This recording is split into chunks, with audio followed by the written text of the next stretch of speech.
Olá, no programa de hoje, o avanço da anistia e da PEC da blindagem na Câmara. Com mais de 300 votos favoráveis, foi decidida a tramitação em regime de urgência de um PL que anistie ou reduza penas dos condenados pelos ataques aos poderes e pela trama golpista após as eleições de 2022. Foi aprovada também uma proposta de emenda constitucional que estabelece travas para investigações contra parlamentares. Articulações com influência decisiva da Federação União Progressista, que determinou recentemente um desembarque do governo Lula de olho em 2026. Eu converso com o presidente do União Brasil de Minas Gerais, deputado federal delegado Marcelo Freitas. Bem-vindo, deputado, um prazer tê-lo de volta no mundo político. O prazer é todo nosso, é uma satisfação enorme falar a todos aqueles que acompanham a nossa TV Assembleia. Satisfação para a gente, deputado. A semana de negociações efervescentes aí na Câmara, foi marcada por votações de pautas que uniram os partidos de centro e a oposição. Vamos falar primeiro da PEC das prerrogativas, que vem sendo chamada pela imprensa de PEC da blindagem. O texto dificulta a prisão e a abertura de processos criminais contra deputados e senadores, condicionando-os ao aval do Legislativo. Essa é uma regra que já existia na Constituição de 1988, foi derrubada em 2001, sob críticas na época de que produzia impunidade. Por que, deputado Marcelo? Os parlamentares querem agora, na Câmara, em sua maioria, com votos aí de representantes de todos os espectros ideológicos, inclusive da esquerda, retomá-la. Eu penso que essa pergunta é muito importante, especialmente no cenário de narrativas em que estamos vivendo hoje em nosso país. Ora, todos nós sabemos que o cenário político partidário brasileiro hoje está um cenário extremamente complexo, especialmente com o espectro político partidário, ou seja, a direita de nosso país, sendo severamente prejudicada por ações invasivas por parte do Supremo Tribunal Federal.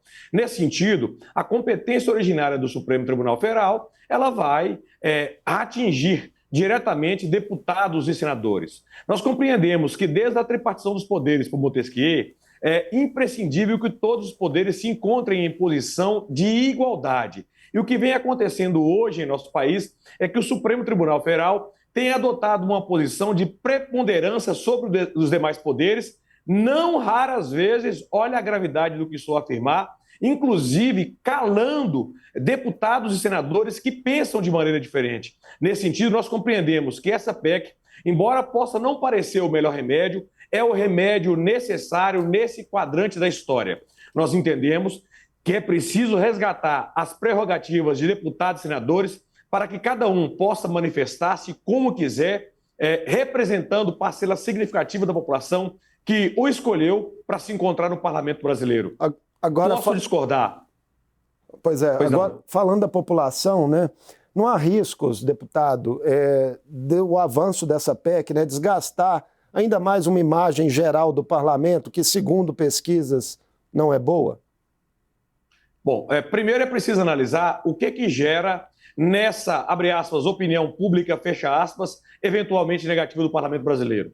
Eu compreendo com clareza solar que há um esforço hercúleo, especialmente por parte do Poder Executivo Federal, de criar campanhas pejorativas do parlamento brasileiro. Congresso Inimigo do Povo, por exemplo, foi uma hashtag criada diretamente pelo governo federal para poder discutir especificamente a questão das emendas parlamentares. Então, nesse sentido, eu não vejo dessa maneira, compreendo que o Congresso Nacional ele busca agora ocupar o seu espaço de poder e ele deve ocupar o espaço e dizer a última palavra em termos de poderes em nossa República, razão pela qual eu não aceito, eu repilo esse argumento e entendo que a sociedade brasileira saberá compreender com clareza que essa é uma campanha orquestrada especialmente por parte do governo federal, no sentido de compuscar, de macular a imagem do Poder Legislativo, que não é uma realidade. O Poder Legislativo ocupa um papel essencial na história de nossa República e precisa voltar a ter o protagonismo que, de fato, o alçou a esse Poder da República, fazendo com que tanto o Executivo quanto o Judiciário fiquem em pé de igualdade com o Poder Legislativo. Essa PEC vai para o Senado, onde os presidentes da Casa, Davi Alcolumbre, que é do seu partido, União Brasil, e o presidente da CCJ, o senador Otto Alencar, que é do PSD, já deram ali declarações contrárias à matéria. É algo que pode ser revertido na visão do senhor?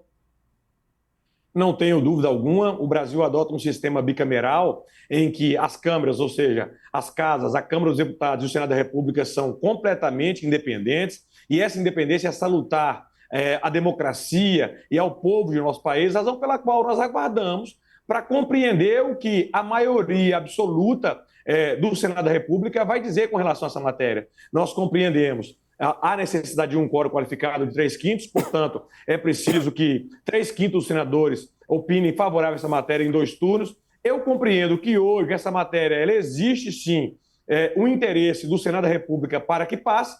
Então, nós compreendemos com clareza que o que deve se aguardar é a posição do Senado da República, especialmente pelos 81 senadores. Só para a gente fechar esse tema e partir para outros, mesmo em caso de deputados parlamentares, né, que possam ser acusados de crimes graves, né, como lá em 2001 teve um caso lá do deputado da motosserra, né, que acabou sendo muito emblemático para a mudança da lei.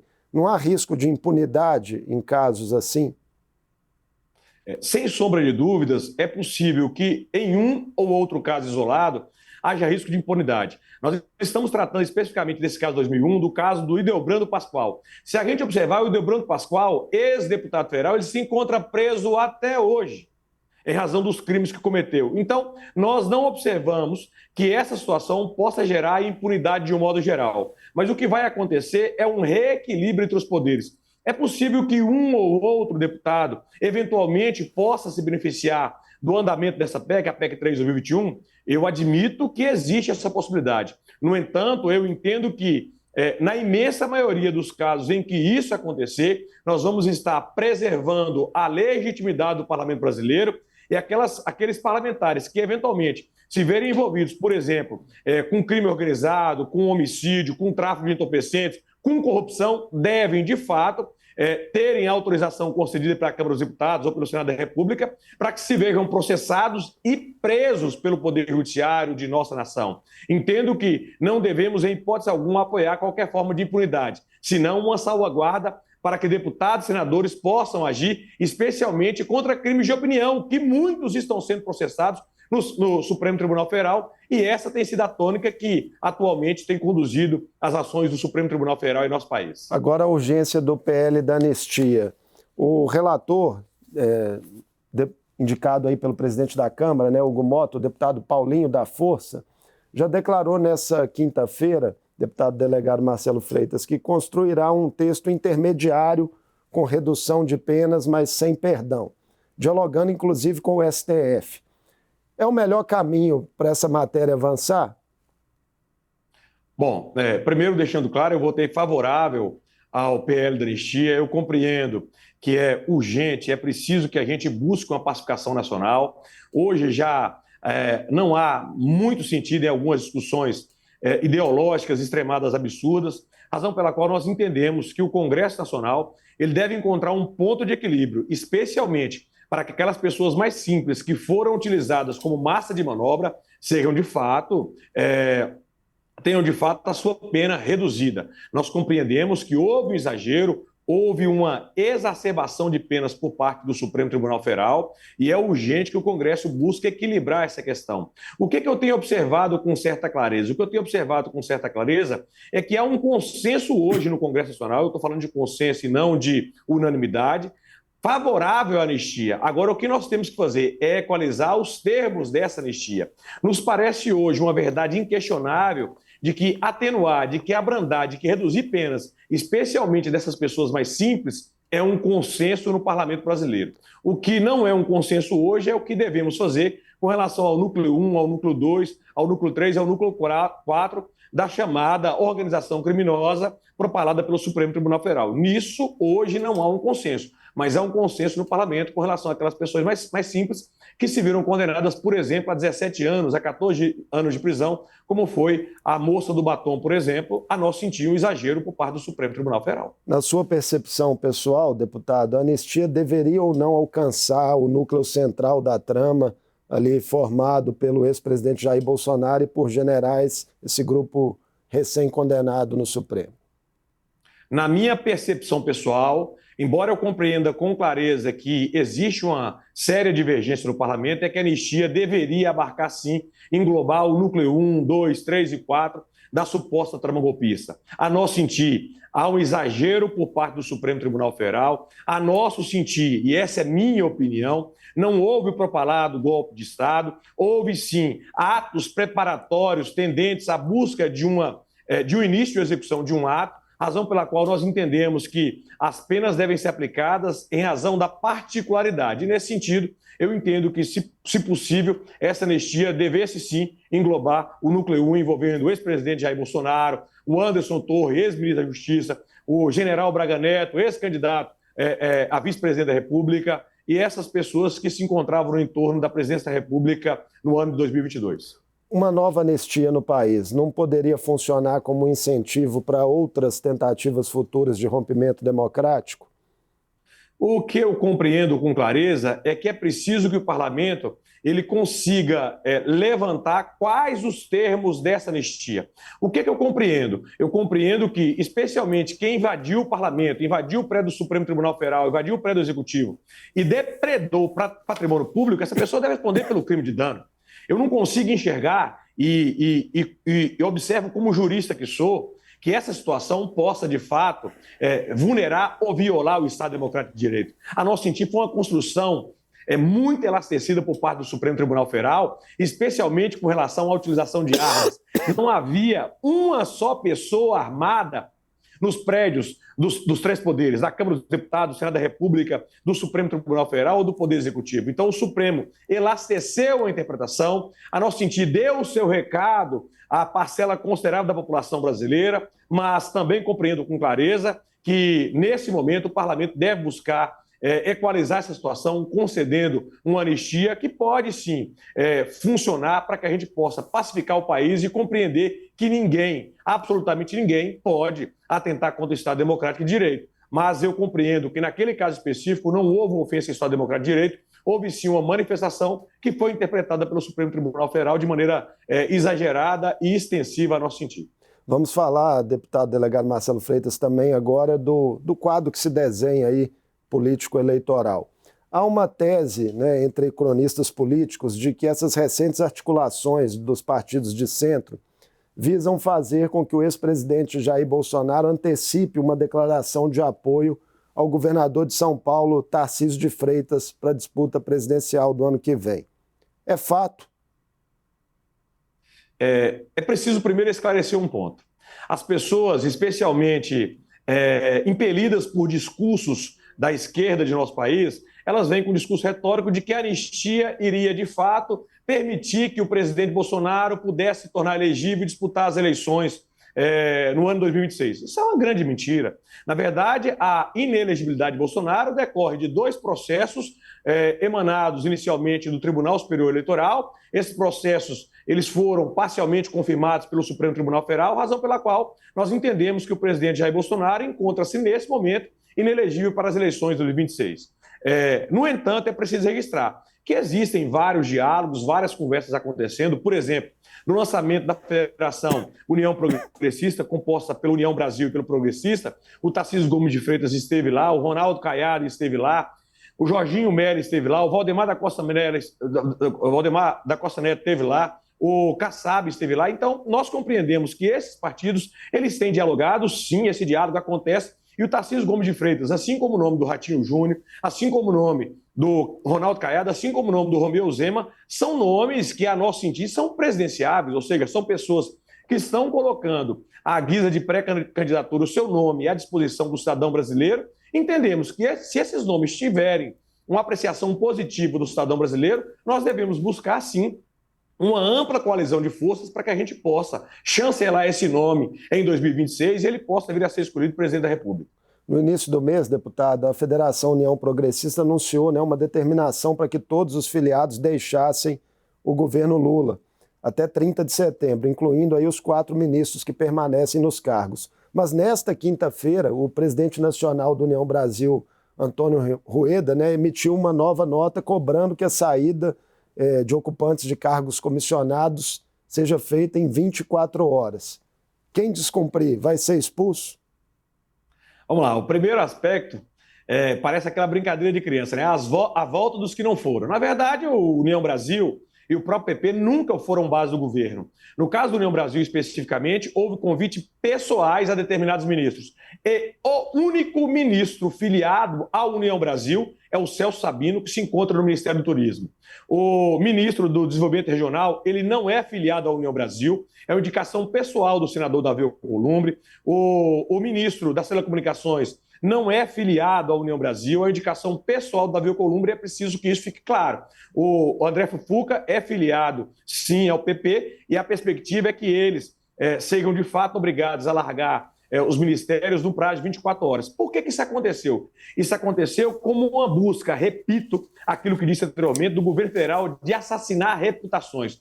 No caso específico, o governo federal tem feito uma campanha midiática, covarde, cruel, contra o presidente do União Brasil, Antônio Rueda, que vem a ser o presidente da Federação União Progressista, fazendo uma vinculação baixa, a nosso sentido difamatória, de uma eventual ligação do presidente do União Brasil, Antônio Rueda, com o PCC. O que a nosso sentir é uma covardia, é uma mentira deslavada, a razão pela qual eu entendo como acertada a posição da Executiva Nacional de ambos os partidos para que esses ministros, André Fufuca e Celso Sabino, sejam compelidos a largar os ministérios no prazo de 24 horas. A nosso sentir, a debandada, a saída deve ser geral, porque não dá para continuar com esse governo que está em franca queda livre, estrangulando a economia de nosso país.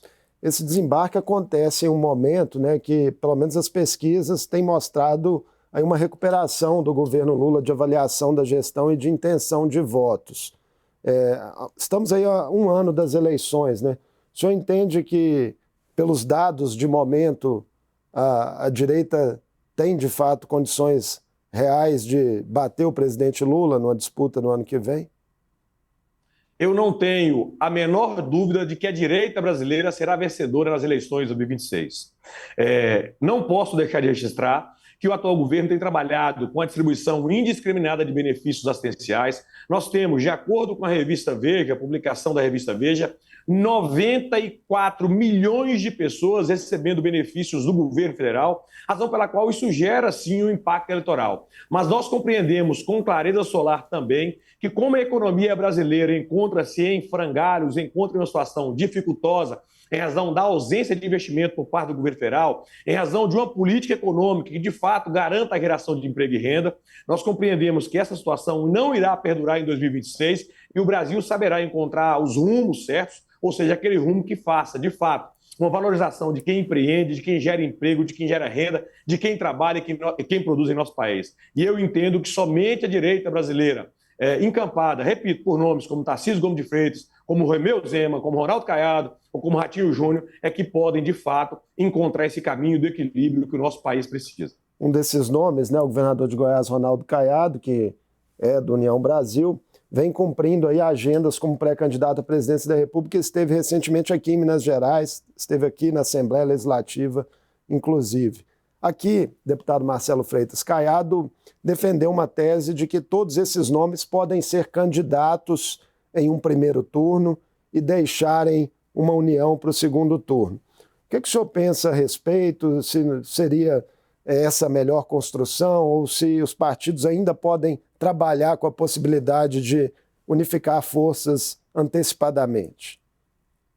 Bom, primeiro aspecto é preciso registrar que o governador Ronaldo Caiado, num ato de humildade, antes de se lançar como pré-candidato, ele procurou a bancada federal, dialogou com a bancada federal, explicou que todos os nomes são viáveis, é uma busca por um lugar ao sol, uma busca por uma candidatura presidencial, razão pela qual ele pediu autorização e a bancada entendeu que ele poderia perfeitamente lançar o seu nome como pré-candidato à presidência da República em 2026.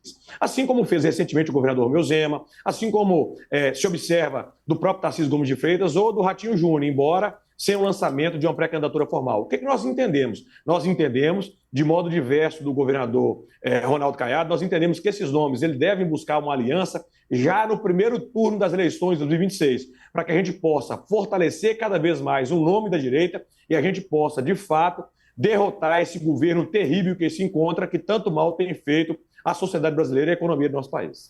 Minas Gerais, né? A Federação União Progressista já foi especulada aqui como um possível destino do senador Rodrigo Pacheco, caso ele deixe o PSD. Por outro lado, né, muitos da federação têm proximidade com o governo Zema, que deve ter aí o vice-governador Matheus Simões no cargo, né, de governador no ano que vem e disputando uma reeleição.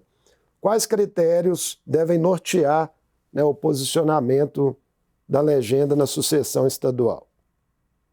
Na verdade, é preciso deixar claro, eu tenho uma amizade pessoal com o senador Rodrigo Pacheco, assim como tenho uma amizade pessoal com o vice-governador Matheus Simões, com o governador Romeu Zema e com o secretário de governo Marcelo Aro. Mas hoje eu compreendo com certa clareza que o nome, que será o nome apoiado pela Federação em Minas Gerais, será um nome que, em hipótese alguma, tenha o PT em sua coligação formal. O União Brasil e o PP, eles não vão admitir, seja em âmbito estadual, seja em âmbito nacional, a possibilidade de uma composição com a esquerda brasileira, especificamente com o PT. Nós, cada vez mais, compreendemos que o partido e que a federação ela caminha pelo centro com a visão voltada mais para a direita, especialmente no aspecto econômico ou social, razão pela qual nós entendemos que o critério objetivo será um critério que, de fato, afaste-se do governo Lula, afaste do governo do PT. O prefeito aqui de Belo Horizonte, né, Álvaro Damião, que é do União Brasil também, ele vem, né, nesse seu início de gestão com uma relação bastante até próxima do governo Lula, né, abrindo muitas pontes. Isso não pode pesar na cena estadual, na construção da cena estadual aqui? Eu compreendo com clareza que o prefeito Álvaro Damião tem feito um discurso buscando o melhor para a sua população, o melhor para a sua gente. Nesse sentido, ele, enquanto prefeito municipal de Belo Horizonte, ele deve, de fato, dialogar com o presidente da República, ele deve, de fato, dialogar com o governador do Estado, buscando, repito, o melhor para a população de Belo Horizonte. Mas é preciso deixar claro, a indicação para a composição da chapa do FUAD do Álvaro Damião como vice foi feita por mim e pelo ex-deputado Bilaco Pinto, em uma conversa efetivada com o presidente nacional do União Brasil, Antônio de Rueda. Lembro muito bem como fizemos essa colocação. Então, eu entendo com clareza que o partido hoje ele tem uma visão clara, voltada especificamente para a centro-direita brasileira, razão pela qual, ainda que o Álvaro Damião pense diferente, e é um direito dele pensar diferente, nós vamos respeitar a maneira dele pensar, mas essa decisão ela será tomada pela executiva dos partidos, ou seja, do União Brasil e do PP. E hoje, dialogando com ambas as executivas, eu compreendo que a possibilidade de que nós caminhemos com a esquerda brasileira em 2026 é zero. Falando dessas executivas estaduais, né, o senhor permanece na presidência do União Brasil de Minas Gerais, tem o deputado Pinheirinho que preside o PP. Vai haver uma unificação de direção estadual da Federação União Progressista e se vai haver, quando isso deve ocorrer? A grande verdade é que as direções estaduais elas permanecem intocáveis. O que está havendo nesse momento é um diálogo sobre a composição da presidência da federação. Isso pode perfeitamente ser feito sem que isso prejudique as executivas estaduais do União Brasil ou do PP, por exemplo, do Progressistas. O fato objetivo é que em Rio de Janeiro, Minas Gerais, São Paulo, esses estados que são estados de maior envergadura eleitoral, as decisões serão tomadas em estreita sintonia das executivas estaduais com a executiva nacional de ambos os partidos, fazendo com que, especialmente a executiva nacional, dite os rumos que nós vamos tomar no estado de Minas Gerais, em São Paulo e no Rio de Janeiro. E é nesse sentido que eu tenho falado, em diálogos muito aproximados, tanto com o Pinheirinho, que é o presidente do PP, quanto com o Ciro Nogueira, presidente nacional do PP, quanto com o Antônio Rueda, presidente nacional do União Brasil e o presidente da Federação, é exatamente no sentido de que estamos caminhando em direção à direita brasileira, ou seja, voltado para uma aproximação cada vez mais forte com Tarcísio Gomes de Freitas, com Ronaldo Caiado, com Ratinho Júnior, com Romeu Zema, e distante, repito, do atual governo federal do presidente Lula. E as metas para as disputas parlamentares, deputado Marcelo Freitas, com que vocês estão trabalhando aí dentro de Minas Gerais, uma perspectiva aí de crescimento, de ampliação do União Brasil? Excelente pergunta. E falando isso para a TV Assembleia, eu fico mais à vontade. Por vezes, as pessoas vinculam a escolha do candidato majoritário como essencial para que um partido venha a crescer. E é justamente o contrário. O que de fato enseja no crescimento do partido são as candidaturas proporcionais, especificamente a montagem da chapa de deputados estaduais e de deputados federais. Nesse sentido, a Federação União Progressista ela tem trabalhado com a montagem de uma chapa extremamente forte para deputados estaduais, extremamente forte para deputados federais. Eu não tenho o menor receio em dizer que será a melhor chapa do estado de Minas Gerais. Eu tenho pedido de vários deputados estaduais, de vários deputados federais, para se filiarem aos partidos, para poder comporem a federação e para disputarem as eleições do ano que vem com menos dificuldade. E por que digo isso? Porque todo mundo sabe que a montagem de uma chapa no plano estadual ou no plano federal ela tem um custo. E ao pegar dois partidos grandes, como é o caso do União, Brasil e do Progressista, nós diluímos esses custos e permitimos que a chapa possa ser montada com mais facilidade. Nesse sentido, a perspectiva é que a gente monte uma chapa para a eleição de, no mínimo, 13 deputados, repito, 13 deputados estaduais e 9 deputados federais nas eleições de 2026. Evidentemente, ninguém aqui exclui o efeito Nicolas. O Nicolas é um puxador de voto, ninguém aqui, eu como presidente do partido, não posso excluir essa possibilidade, mas fora o efeito Nicolas, todos os demais deputados e pretensos candidatos a deputados encontram-se em situação de plena igualdade no estado de Minas Gerais. Muitíssimo obrigado por mais essa conversa conosco no Mundo Político, deputado. Eu sou quem agradeço, um prazer falar para vocês, uma conversa aprofundada e de alto nível sobre a política partidária do estado de Minas Gerais e de nosso país. Grande abraço. Eu conversei com o deputado federal delegado Marcelo Freitas, presidente do União Brasil de Minas Gerais. Falamos sobre as recentes aprovações na Câmara da PEC da blindagem e do regime de urgência para o PL da anistia, e ainda do desembarque da Federação União Progressista do governo Lula e das articulações em curso para as eleições do ano que vem. O Mundo Político fica por aqui. Obrigado por nos acompanhar e até o próximo programa.